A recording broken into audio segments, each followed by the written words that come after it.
you know what residential rentals are. The yield that you get, Catherine.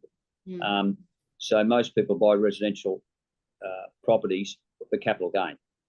If you weren't going to get capital gain, then you wouldn't own residential properties. Now, they're building these properties at the top of the cycle in construction costs. Well, where is the capital gain? And I look at and I know it'll offend a lot of people. I go to a lot of conferences, and residential property is the only investment sector when they post the returns, they never say net or gross. In every other sector, they do. And that's because the yields are gross. If you put up gross, then some people are going to say, what's the net return? And then when they do say, they won't take into account, they'll just put insurance and rates and land tax, whatever, but they won't do a sinking fund for repairs and maintenance and all the other things like we do in commercial. So if you don't get capital gain, you just wouldn't buy residential. But when you get into this build to rent, with construction prices where they are, now I saw one, I won't name that, but a very well-known development company who reported another loss, I think 20 years in a row or something. It wouldn't be hard to work it out. And they got a joint venture partner in to do build to rent a year ago, and they said it would be a 11% internal rate of return over 10 years. Now that's pretty good. Initial return was 5.3. Now, because they didn't say net, I've got to assume it's gross. I will assume it's gross. So if it's 5.3 gross, then it's probably 3.5% net. Now, given that's your starting yield, how do you get to 11% internal rate of return? Now, I haven't done the numbers, but to get from 3.5% annual return to 11% is going to be a lot of years. But to get it to 11% compounding, Catherine, I've never seen a feasibility that didn't work, never. But I've seen plenty of projects that didn't work, and because once reality hits, they don't take into account all the things. And at the moment, you've got the rising construction costs.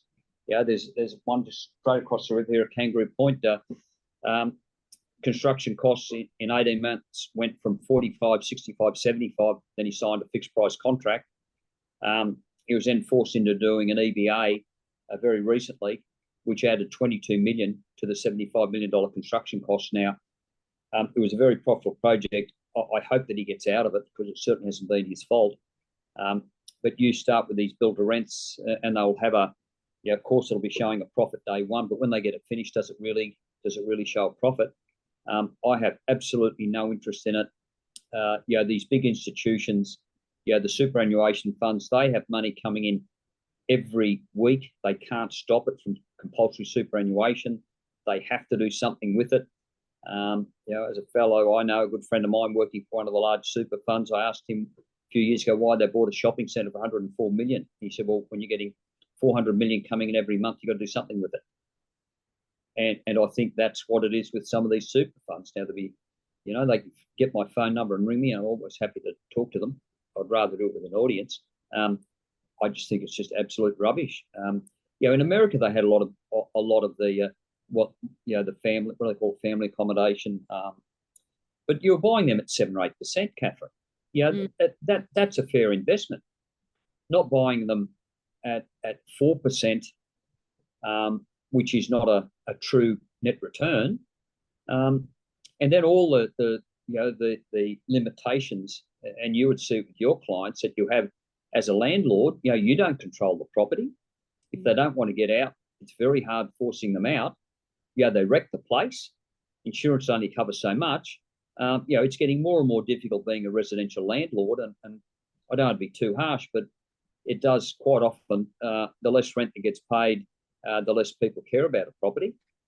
So it's I just don't think the build to rent will work.